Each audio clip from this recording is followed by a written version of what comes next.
Hello बच्चों, आप लोग कैसे हो? आशा करते हैं कि आप लोग ठीक होंगे। आज मैं सिक्स क्लास के साहित्य मेला हिंदी है, ठीक है। सिक्स क्लास के हिंदी बुक का सिस्टम से यानी कविता का नाम क्या है? जीवन की झरना। ठीक है, जीवन का झरना। पाठ कितना? 6। आरसी प्रसाद सिंह। जीवन परिचय में लेखक का जीवन परिचय तुम लोग पढ़ लोगे। इसमें कुछ कुछ क्वेश्चन रहता है, तुम लोग देखोगे इसको। ये कविता को अच्छा से पढ़ लेना है, ठीक है। इसके पढ़ने के बाद मैं इसी पाठ का प्रश्न उत्तर कराने जाऊंगा। आप लोग इसको देख कर रखोगे, ठीक है। एक दो बार हो सके पढ़ लोगे इसे, तो तुम्हें जो मैं कराऊंगा उसे आप लोग अच्छे से समझ पाओगे, ठीक है। ओके बच्चों, चलो अब हम पाठ शुरू करते हैं। हेलो बच्चों, आज मैं आप लोगों को क्लास 6 का हिंदी पाठ जीवन का झरना, जिसके लेखक है आरसी प्रसाद सिंह, का प्रश्न उत्तर कराने जा रहा हूँ। देखो, अभ्यास, वस्तुनिष्ठ निष्ठ प्रश्न उत्तर। प्रश्न, कवि ने जीवन की तुलना की है नदी से, वायु से, झरने से या समुद्र से। यह उत्तर होगा झरने से। निर्जर हमें क्या करने को कहता है? आगे बढ़ने को, या मस्ती करने को, या सोचने को, या विश्राम करने को। निर्जर हमें आगे बढ़ने को कहता। उत्तर। अब ये प्रश्न, जीवन रूपी निर्जर दो तीर है। जीवन रूपी निर्जर के तीर हैं क्या? एक नंबर जय पराजय, दुख सुख, हानि हानि, लाभ, उत्थान। या उत्तर होगा दुख सुख।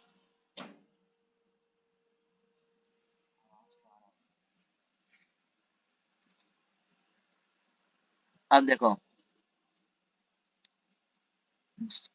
प्रश्न, यह जीवन है क्या है? नदी, निर्जर, आकाश, वायु।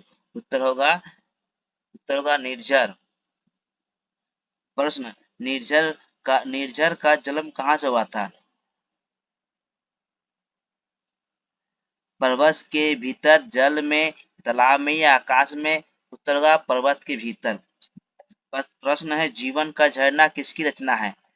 एक नंबर क नंबर जयशंकर प्रसाद, ख नंबर श्रीधर पाठक, 3 number RC Prasad Singh, 4 number Bhavani Prasad Mishra. तो उत्तर क्या होगा? आरसी प्रसाद सिंह। अब देखो, आरसी प्रसाद सिंह का जन्म किस राज्य में हुआ था? तो उत्तर है बिहार, उत्तर प्रदेश, मध्य प्रदेश, ये हरियाणा। तो उत्तर है बिहार। चंदा मामा किस तरह की रचना है? किस तरह रचना है? स्त्री साहित्य, दलित साहित्य, प्रबंध काव्य या बाल साहित्य। तो उत्तर है बाल साहित्य। कवि ने जीवन की तुलना की है नदी से, वायु से, झरने से या समुद्र से। उत्तर होगा झरने से। निर्जर हमें करने को कहता है? आगे बढ़ने को, या मस्त मस्ती करने को, या सोचने को, या विश्राम करने को। उत्तर होगा आगे बढ़ने को। ये 2 बार हो चुका है। प्रश्न, जीवन रूपी निर्जर के दो दो किनारे या तीर है। तो जय पराजय, सुख दुख, हानि लाभ, उत्थान पतन। उत्तर का दुख सुख। ये 2 बार आ चुका है। 2 क्वेश्चन देख लोगे याद करने के लिए, ठीक। अब देखो, दुर्दिन शब्द का अर्थ क्या है? दुर्दिन शब्द का दुख भरे दिन, दूर से मित्र, दूर के मित्र, दूर के दिन, इनमें से कुछ नहीं। इनमें से कुछ नहीं। उत्तर होगा दुख भरे दिन। निर्जर निर्जर क्या निर्जर कहते हैं? लड़े चलो, या भाग चलो, या बढ़े चलो, या सोए रहो। तो बढ़े चलो। लघुत्तरी प्रश्न उत्तर। प्रश्न है, झरना हमें क्या संदेश देता है? झरना हमें सतत गतिशील बने रहने, पथ पर सदा आगे बढ़ने रहने का संदेश देता है। निर्जर निर्जर की धुन क्या है? निर्जर की सिर्फ एक धुन सतत चलते रहने, आगे बढ़ने की है। झरने की गति रुक जाने पर क्या होगा? उत्तर है झरने की गति रुक जाने पर उसका अस्तित्व अस्तित्व ही समाप्त हो जाएगा। प्रश्न, जीवन का आनंद किस बात पर है? उत्तर है, जीवन का आनंद सतत कर्म करते रहने रहने तथा जीवन में आगे बढ़ते रहने में ही है। जीवन की उपमा किससे दी गई है? जीवन की उपमा झरने से दी गई है। आरसी प्रसाद सिंह का जन्म कब और कहाँ हुआ? आरसी प्रसाद सिंह का जन्म 19 अगस्त 1911 ईस्वी को बिहार के दरभंगा जिले के पौट नामक गांव में हुआ था। निर्जर शब्द का अर्थ क्या है?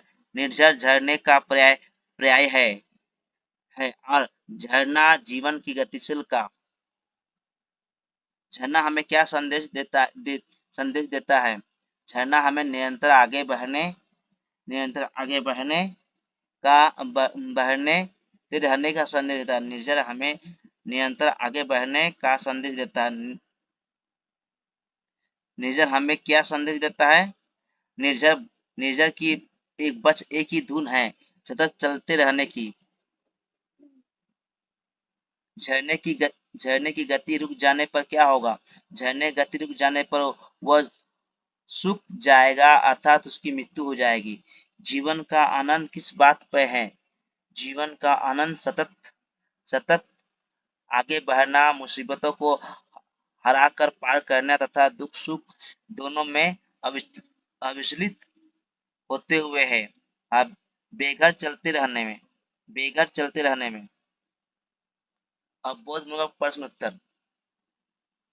कवि ने कवि ने किस कारणों से जीवन की तुलना निर्झर से की है? कवि ने जीवन की तुलना झरने से की है क्योंकि मनुष्य का जीवन झरने के समान समान है। जिस प्रकार झरना दो किनारों के बीच स्वच्छंद गति से चलता है, उसी प्रकार मनुष्य का जीवन सुख दुख दो किनारों के बीच भी जीवन बिताता है। अब देखो, झरने का जन्म कहाँ कहाँ होता है और वह अपनी यात्रा में किन किन अवरोध का सामना करता है? झरने का जन्म पर्वत के अंत से होता है। वह अपनी यात्रा में अनेक अवरोध का सामना करता है। उसके रास्ते में रोड़े आकर बाधा डालते हैं, कठोर चट्टान पड़ जाती है, जंगल के बीच रास्ते पड़ जाते हैं और पर वह सभी बाधाओं को पार करके आगे बढ़ता जाता है। निर्देश अनुसार उत्तर दीजिए। जीवन यह जीवन क्या डॉट डॉट डॉट मान मानी है। ये कविता का लाइन है, उसी को व्याख्या करना। जो कविता है, कविता को लाइन को दे दे, यहाँ पर पूरा कविता का लाइन है, उसको आप लोग ध्यान से देखोगे। इस अंश के रचनाकार कौन है? इस अंश रचनाकार आरसी प्रसाद सिंह है। जीवन की उपमा किससे किससे दी गई है? जीवन की उपमा झरने से दी गई है।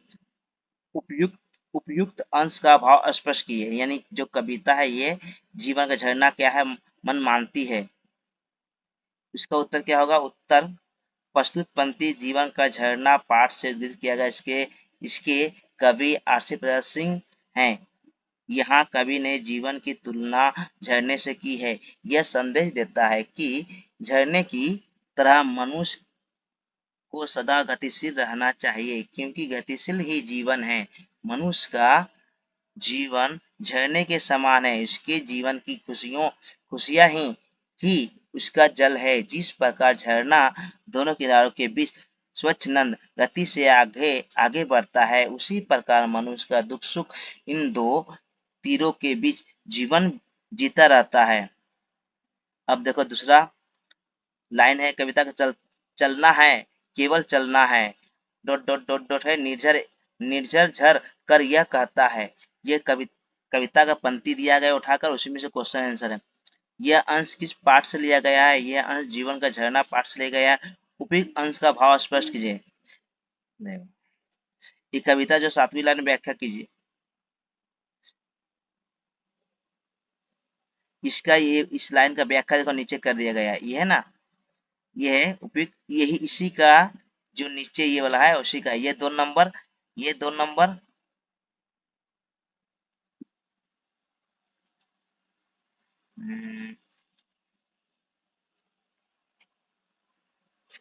ये इसका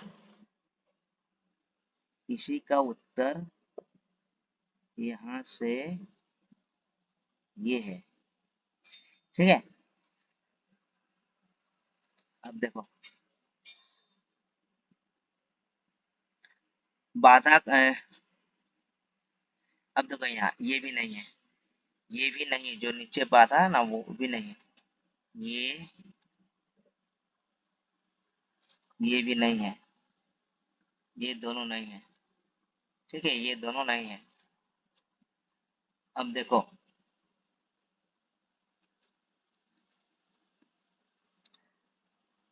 बाधा के रोड़ों से क्या तात्पर्य है? उत्तर निर्झर के रास्ते में पत्थर कठोर टुकड़े आ जाते हैं, वे इसके मार्ग को रोककर बाधा बनते हैं, पर निर्झर अपनी शक्ति से उसमें लड़ उनसे लड़ता हुआ आगे बढ़ता है। ठीक है, इस इस अंश का भाव स्पष्ट कीजिए, इस अंश का भाव स्पष्ट क्या कीजिए। देखिए, मनुष्य का जीवन आगे बढ़ते रहने के लिए ही है। मनुष्य जीवन की सार्थकता आगे बढ़ने में ही है। सदा आगे बढ़ता हुआ झरना भी यही संदेश देता है कि चलते रहना जीवन है, रुक जाना मृत्यु। इसलिए मनुष्य को सदा सदा कर्तव्य करते हुए अपने लक्ष्य की ओर बढ़ना चाहिए। जीवन सदा गतिशील बने रहना ही सच्चा जीवन है। दीर्घ उत्तरीय प्रश्न, कवि ने इस प्रश्न देखो, कवि ने इस कविता में जीवन की तुलना झरने से किस प्रकार की है? यहाँ कविता में हमें क्या संदेश देता है? उत्तर प्रस्तुत कविता में कवि ने जीवन की तुलना झरने से की है। कवि ने झरने के माध्यम से जीवन को समझाने की कोशिश की है। मनुष्य का यह जीवन एक झरना है। इस जीवन रूपी झरने के पानी जीवन का आनंद है। सुख दुख इस जीवन रूपी झरने के दो किनारे हैं। मानव जीवन सदा सुख दुख में बीतता रहता है। जीवन में सदा सदा सदा सुख दुख का कर्म क्रम बना रह क्रम बना रहता है। झरना पर्वत से निकल कर विभिन्न अंचलों से नीचे उतरता और फिर विभिन्न घाटियों से से होता हुआ समतल क्षेत्र में बहने लगता है। व्यक्ति का जीवन भी अनेक पड़ावों से गुजरता हुआ अपनी समस्याओं का समाधान करता हुआ स्थिर शांत जीवन बिताने लगता है। झरना अपनी मस्ती में गाता हुआ निर्झर निरंतर गतिशील बना रहता है। आगे बढ़ते रहना ही जीवन है। मनुष्य को भी सदा अपने लक्ष्य पर आगे बढ़ते का दृढ़ निश्चय कर लेना चाहिए। झरना अपने मार्ग में पड़ने वाले पत्थरों से लड़ता हुआ, पेड़ों से टकराता हुआ अपने यौवन की शक्ति से संपन्न वह आगे बढ़ता रहता है। मनुष्य भी अपने जीवन पथ पर आने वाली समाप्त बाधाओं से संघर्ष करता हुआ अपने लक्ष्य तक पहुंचता है। अब देखो भाषा बोध, लिंग निर्णय कीजिए। गति क्या है? स्त्रीलिंग। जीवन का है पुल्लिंग। चट्टान क्या है? पुल्लिंग। पानी क्या है? पुल्लिंग। अब देखो पर्यायवाची शब्द क्या है? पानी के क्या होता है? जल, नीर, वारी, तोय। पेड़ का क्या होता है? वृक्ष, विपटप, तरु, तरु, पादप। मानव का होता है मनुष्य, आदमी, इंसान, मनुज। जग का संसार, विश्व, जगत, दुनिया। गिरि का पहाड़, अंचल, पर्वत, नग। अब विलोम शब्द देखो, समतल का असमतल या खुदरा, सुख का दुख, अंतर का समान, अंतर का अलग अलग होगा, अंतर का अलग अलग ना, सॉरी, अंतर का समान, गति का रुकना। अच्छा अब देखो दुदिन का सुदिन, वचन बदलिए, पेड़ों पेड़ों का पेड़, तारों का तारा, राह का राहें, चट्टानों का चट्टान, मानव का मानव, बाधा का बाधाएं। बच्चों अगर वीडियो अच्छा लगे तो सब्सक्राइब और लाइक कीजिए और दोस्तों में शेयर करो।